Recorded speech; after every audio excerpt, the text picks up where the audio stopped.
Vidya, that's Rajat and Ananya, and our project is testing the peripheral field of vision using virtual reality.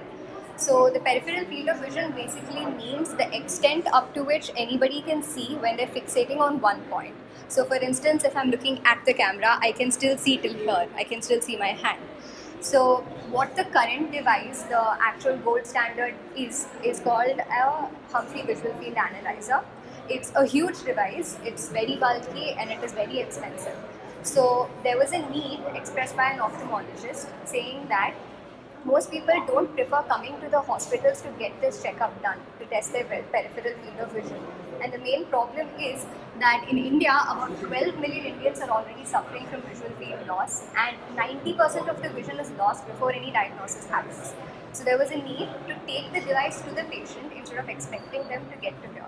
So what we thought was implementing virtual reality concepts to do the same thing.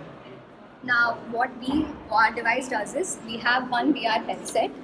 There are two cameras placed inside, and there is one TFT screen right there. So, what the device does is there will be stimulus appearing at different locations in the screen, and the camera tracks the eye position that is placed inside the VR headset.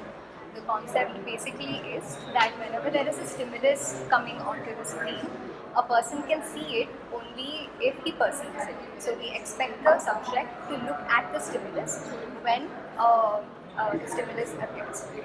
So in this way, we calculate the difference between the seen point and the unseen point and give a result in terms of percentage of seen and unseen points.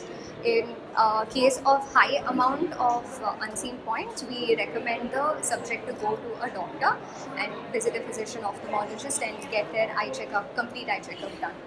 And we also have another result sheet that displays which point exactly was not seen during the entire duration of the test.